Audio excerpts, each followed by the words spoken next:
No, next, we're going to be talking about another thing coming from Lyft, and that is the surge.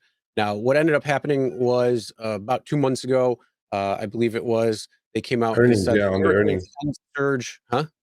On the earnings, they said they're going to eliminate surge. Okay, on the earnings, yeah. So they wanted to eliminate surge, and for the passenger, they didn't say anything about drivers. They didn't say anything about that because Yeah. I guess Evil Dara was calling the shots or something, even though this is on Lyft.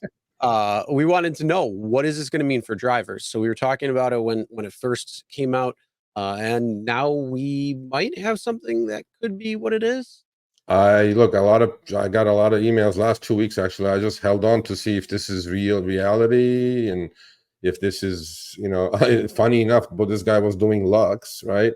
And this guy is no longer Lux, but this is what he's seeing in his app. Are you people in the chat, please look at this carefully. Are you seeing this as far as, I'm looking at this as a replacement of Surge, Chris, and a little bit more consistent, and then they're going to guide you. I mean, 10% extra on each trip between 9 and 10 p.m., 20% per ride extra between 10 and 11. So obviously they have the demand pretty much figured out, and they're going to guide you into certain areas. But look at the 1 to 2 a.m., 2 to 3 a.m. I mean, which is continuous 2 hours, 40%, right? I mean, 40% is pretty good.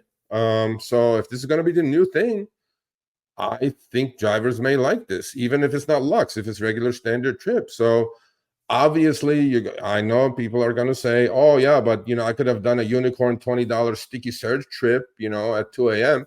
I get you.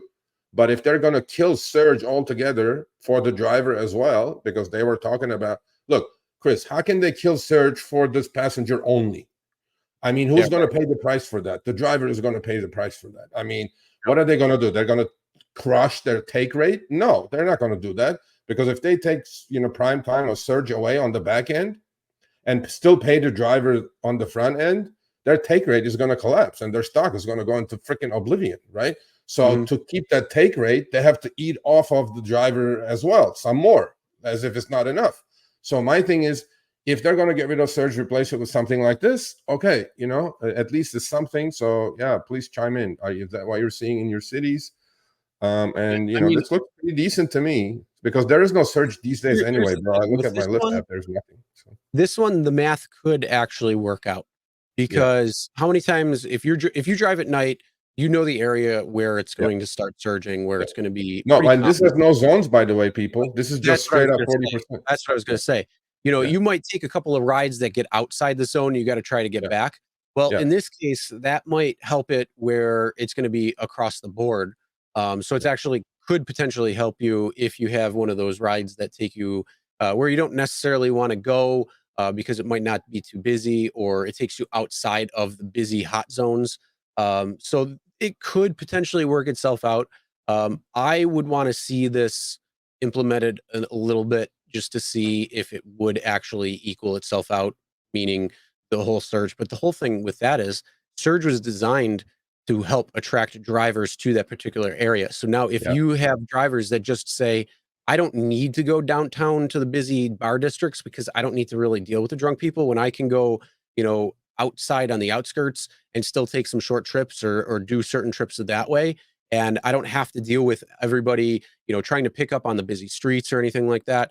It could be a little easier. Now it might disperse drivers where they're not able to get them to that particular area as quickly. So there could be some downsides to this as well. And like I said, this is something that you're going to have to play around with for a little bit to see if this is going to be something like a wash, or if it's actually going to be a benefit or a cost when it comes down to it. I mean, the downside of this, Chris, is capped, right? I mean, if there's crazy demand, you could have a $30 sticky surge or something, right? Number one. The other thing is, how the AFU works, Chris. Sorry to say. And when AFU sees 40%, guess what? They're all going to be out there in force, and then to collect that 40%. And how many drivers are going to get that? Look, this is all supply-based, demand-based. They know their numbers. Lyft knows the data very well, and they're going to put these. Here's the thing. That can actually benefit drivers who are watching right now, because those AFU who go on when it's 40% extra, they're going to go downtown to the busy bar district. they're going to have to try to maneuver around the parking and all that. You as a driver don't have to sit there. You can go somewhere else, still collect that 40%, and hopefully for a few weeks until those drivers actually catch on, then it might be in your benefit. And then that way you can see what other demand is elsewhere in the area versus just working that downtown or that busy bar district area. Yeah. I mean, on the right side, you guys can see in the dark screenshot, this is Tampa Bay region. So whoever's in the chat or later watching, are you seeing this in your app? Because this is from a driver's app, obviously, and recent. And on the left screenshot, not the two in the middle, on the left one, this is from Dallas, Fort Worth area, Cotton Bowl, so Texas, obviously. And if you guys are seeing this, please keep emailing me. And then, and if you do have it, please let me know how it's working out for you.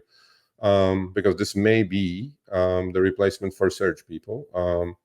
And for AFU, chairman of AFU is here, Jeff. AFU, by the way, people, stands for And for Micah United. And then we have CPU, which I'm the president of, which is Cherry Pickers United. So we're at a battle between AFU and CPU. So there you go. All right, thanks for watching. That short little clip was from our live stream, Show Me the Money Club with Sergio and myself, Tuesdays, 6 p.m. Eastern, 3 p.m. Pacific. Make sure you subscribe, turn on all notifications so you get notified when we go live, as well as all of our awesome content.